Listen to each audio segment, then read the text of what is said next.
What's up, Denver? Mayor Hancock here. It's now time for Friday Mail with the Mayor.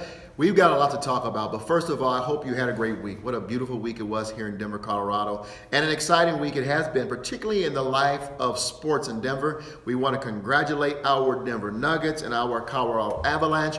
Avalanche advancing to the second round of the NHL playoffs. We want to wish you the very best.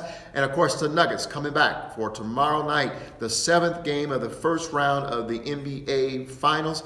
Listen, Nuggets, let's finish off these Spurs. Let's go ahead and finish them off and advance to the second round. Best of luck to you. We want to wish the best of luck to our Mammoth as well as our Colorado Rockies who are playing well. We're glad to see you've hit your groove, Colorado Rockies. Keep up the good work. This week was a week of big projects that are underway here in the city of Denver. And let me apologize at the onset of this video. It's going to be a little longer than normal, but I ask you to stay with us because we're going to talk about a very important issue in terms of our city, homelessness. And so I'm going to come to that in just a moment. But this week we did a couple things. One, we broke ground on the new Sheridan Station housing, affordable housing project that's taking place at the Sheridan Station, RTD station. I'm pretty excited about it, 133 units. This is a great project that will provide, again, homes for folks who are challenged in the housing market today. And it's a continuation of our efforts to provide more affordable and attainable housing in the city of Denver. We also broke ground at the National Western Stock Show complex. This is where we are beginning to go horizontal go vertical in our project at the National Western Stock Show. I'm pretty excited about going up in the air finally with buildings and doing the things necessary to get ready to see this project begin to transform the National Western Center complex.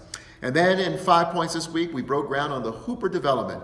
How exciting is this when we are beginning to see the transformation of 5 points, but also a grabbing and embracing of the cultural heritage of 5 points. The Hooper development will house busboys and poets, continuing that jazz and that African-American culture that is so prevalent in 5 points, and making sure we never forget our pioneers who helped establish 5 points and remind us that we owe them a great deal of gratitude as we advance into the 21st century with a renewed and a rebranded 5 points, but one that continues the heritage of that great community, one in which I grew up in. And so I'm proud of what's happening this week with Hooper, and we're going to continue. We'll be back with the groundbreaking of the Russonian very soon, so stay tuned on that one. Hey, listen, we're going to go ahead and celebrate a grant that the Denver Police Department and the Boys and Girls Club and the Westwood community. I stood with Councilman Paul Lopez and we announced that they received a $1 million grant. This grant is about community-based crime reduction in the Westwood community. This is a safe, thriving community, but one in which we're going to take a comprehensive approach to the entire community and all the residents to make sure we address all those elements that might contribute to crime in the community. And so we want to congratulate Denver Police Department Commander Fleece and Chief Paul Pazin and the Westwood community, Boys and Girls Club, and of course Councilman Paul Lopez on receiving that very significant grant coming to the community. Congratulations to all of you. Now, I want to take Friday Mail with the Mayor in a little different direction this week. We're not going to necessarily respond to an email or a posting from a resident today.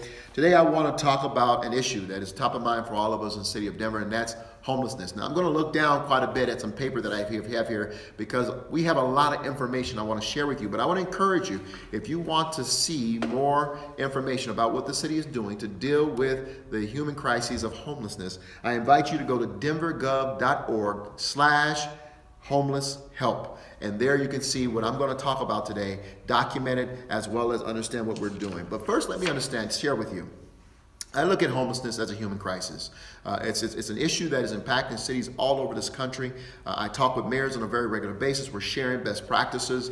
We are touring and looking at cities that are doing good things, and we're borrowing. They're borrowing from us, we're borrowing from them on how we can be more effective in really helping to lift people up out of homelessness and move them forward. All right. Here's what we've done so far on the issue of homelessness. In 2018, more than 1,500 people were moved from street homelessness to permanent housing. And that is up from 2017 when we moved just over 1,300 people from homelessness to permanent housing. Denver was the first city in the country to use social impact bonds, a very innovative financing strategy, to place more than 325 people in permanent supportive housing. 3 years after initiating that program, 85% of those residents are still housed and stabilized in that program. So we found and understand the efficacy of permanent supportive housing, and so Housing First is our motto. The city helped tens of thousands of residents avoid homelessness through programs like eviction and foreclosure assistance, eviction mediation, our temporary rental utility assistance program, tenant landlord counseling, and other similar housing initiatives. So we're using a myriad or diversity of efforts to try to prevent folks from becoming homeless in the first place, but also moving in when folks do become homeless.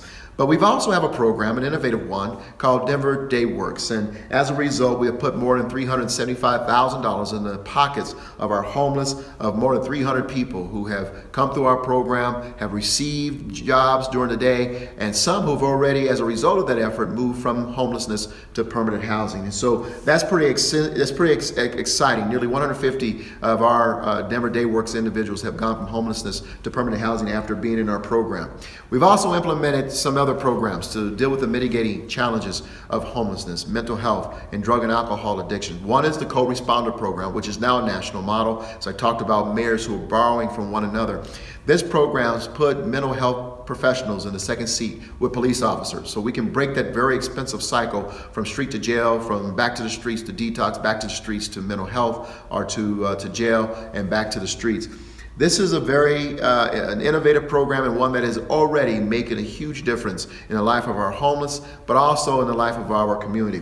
We also have a new treatment on demand pilot that we are doing in partnership with Denver Health and hospitals today. It is medically assisted treatment for those who are dealing with medical impacts and drug addiction, quite frankly. It's a same day service on demand. And so I'm excited that we are continuing our efforts to try to address the mitigating circumstances that may contribute to homelessness. The city is also supporting the implementation of the Caring for Denver initiative. Thanks to you, the people of Denver, you voted to fund mental health or work around mental health this past November. And so we are moving forward with a nonprofit organization that will ultimately implement those resources to the community. And I just made appointments to that board just recently. So we're moving forward with that. And the city will soon open a 46-bed crisis stabilization center. This is where people experiencing homelessness can stay for several days or several weeks as they recover from behavioral health challenges and connect to longer-term sources. Finally, let's talk about shelters, because people often talk about what shelters are available, where you expect people to move as you move in to clean up their encampments. Let me be very clear.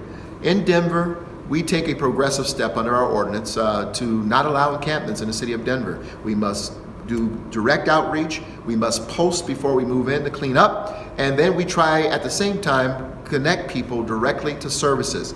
We have over 1,779 total shelter beds in the city of Denver for adult men, 40 beds for children or kids who are homeless on our streets, and we have anywhere from 60 to 120 beds for single men on most nights, and about 12 to 20 beds and growing for women who are homeless on our streets.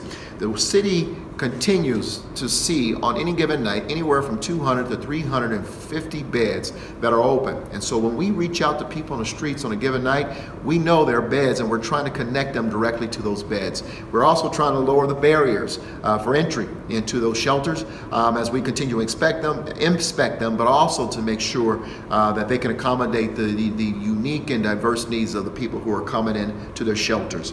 The city is also working to establish a 24/7 shelter to better accommodate people experiencing homelessness who are working or who have medical and other needs to remain in place of those shelters. Let me also just say, you saw us this week announce a very significant commitment to day sheltering in the city of Denver. It's a $15.7 million commitment.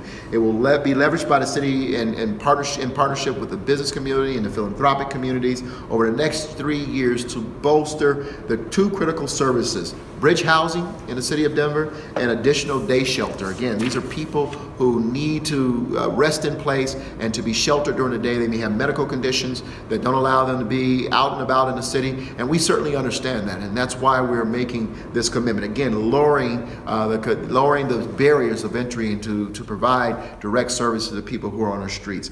Again, I want to encourage you to go to denvergov.org/homeless help to find out how all the service that we're doing and how the impact of these services are occurring. So I do this today, and we took a little longer than normal in our video because we want people to understand that our city, you the taxpayers and my administration and city council and all the other associated agencies are working hard to address the issues of homelessness. And it's not a blunt force approach to this. This is a progressive, very diverse, multi-pronged approach to address the various, very diverse, tailored needs of the individuals who are homeless in our city.